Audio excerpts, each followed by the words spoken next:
दोस्तों नमस्कार, सलाम, सत श्री अकाल। दोस्तों,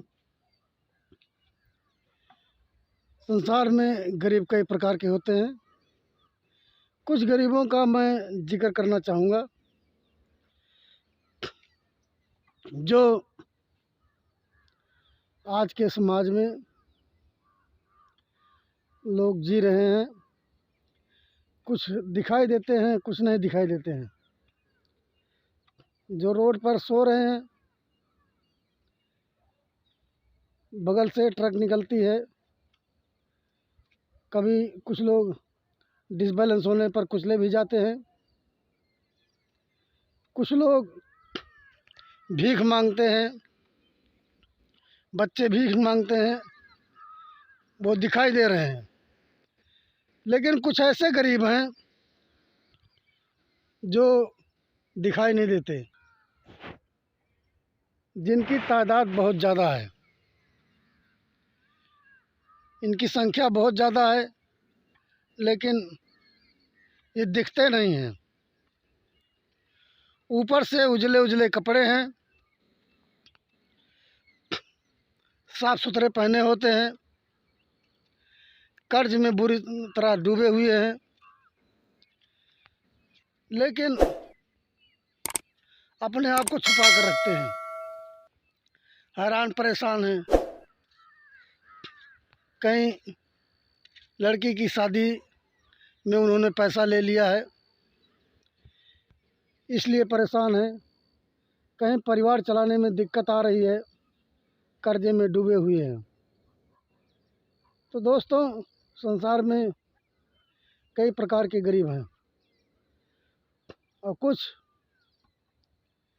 गरीब अमीरों की वजह से गरीब होते जा रहे हैं। जैसे दोस्तों, अगर कहीं पर टीला बन रहा है तो ये मान लीजिए कि मिट्टी कहीं से जा रही है, कहीं से मिट्टी सड़क करके जा रही है, तभी वहाँ पर टीला बन रहा है।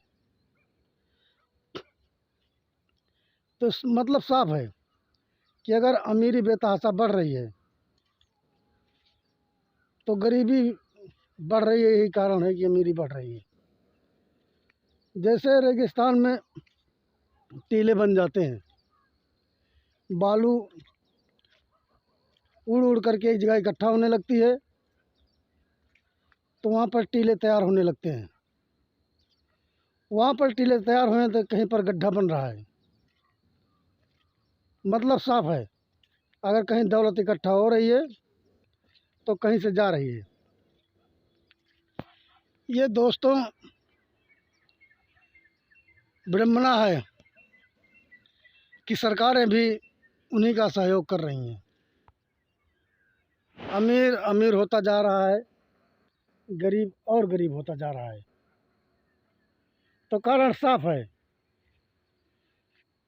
कि जैसे मैं कह रहा था कि मिट्टी कहीं ना कहीं से जा रही है। कपड़े उजले हैं, साफ सुथरा पहने हुए हैं, कर्ज में डूब करके आत्महत्याएं कर रहे हैं। किसान हैं, उनकी भी यही हाल है। आज के कुछ साल पहले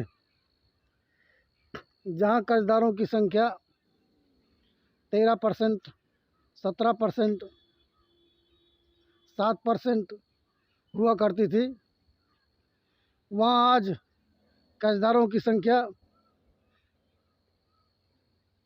54%, 67%, 73-80% भी पहुँच गई है। 83% तक लोग कहते हैं, 87% पहुँच गई है।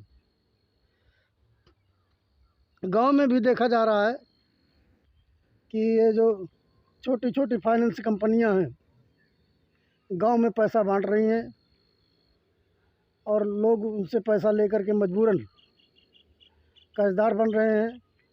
पैसा नहीं दे पा रहे हैं, भाग करके शहरों की तरफ जा रहे हैं, वहाँ पर भी काम नहीं मिल पा रहा है।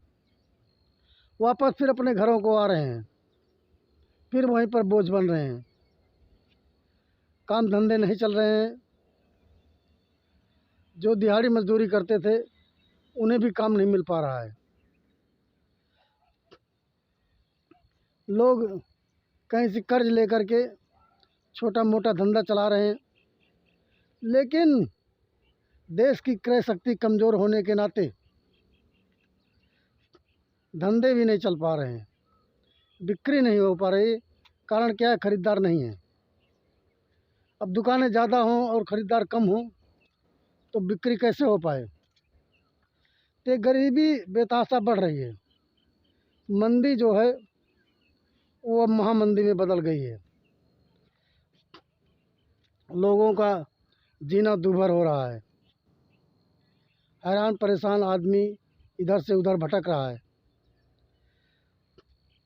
अगर रोज़गार इंसान के पास हो, पहली प्राथमिकता तो सरकारों की रोज़गार होना चाहिए, जिसे प्राथमिकता में नहीं रखा जा रहा है। अगर रोज़गार नहीं उपलब्ध हो पा रहे हैं तो जाहिर सी बात है कि आदमी की आवश्यकताएं तो उसे पूरी करनी है, चाहे किसी भी तरीके से। तो अगर वो चोरी डकैती नहीं कर रहा है तो सीधी सी बात है कि वो कर्जे में ही डूबेगा। अब अमीरों के कर्ज जो हैं एनपीए हो जाते हैं, लेकिन गरीबों के कर्ज एनपीए नहीं हो पाते। उन्हें अपने कर्ज़ों को भरना ही होता है। अब वो किस तरह भरते हैं या उनके ऊपर डिपेंड करता है, लेकिन दोस्तों स्थिति लगातार भयावह होती जा रही है। आदमी क्या करे, उसे कोई रास्ता नहीं सूझता। मैं एक जगह दुकान पर बैठा था तो एक आदमी बहुत खुश नज़र आ रहा था। गरीब आदमी था और गप्पे मार रहा था, लेकिन दिखता नहीं था कि गरीब है। तो बड़ी देर तक बातें होती रही और जब तक बैठा सबको हंसाता रहा। तो मैंने थोड़ी देर के बाद वो उठ कर के चले गए तो चर्चा होने लगी। वो आपस में लोग चर्चा कर रहे थे तो बता रहे थे कि ये खाली उजले कपड़े पहने हुए है और घर में भूंजी भांग नहीं है। लेकिन घर में भूंजी भांग नहीं है, इतना प्रसन्न आदमी मैंने जल्दी नहीं देखा कि जल्दी दिखाई देते हों। लेकिन वो इंसान प्रसन्न था। वो क्या कैसे प्रसन्न था, मैंने जानने की कोशिश की कि आखिर ये आदमी, आप लोग कह रहे हो कि कुछ नहीं है लेकिन फिर भी इतना खुश है।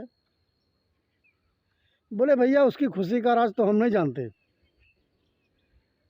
वो वास्तव में हमेशा ही प्रसन्न रहता है। तो मैंने जानना चाहा, मैंने पूछा फिर कारण क्या है? तो बोले कि जहाँ तक हमें दिखाई देता है, हमको लगता है जितना वो कमाता है उसी में संतोष कर लेता है। तो संतोष तो सभी को करना पड़ता है, जो जितना कमाता है उसी में ही संतोष करना पड़ेगा, चाहे वो करे या ना करे।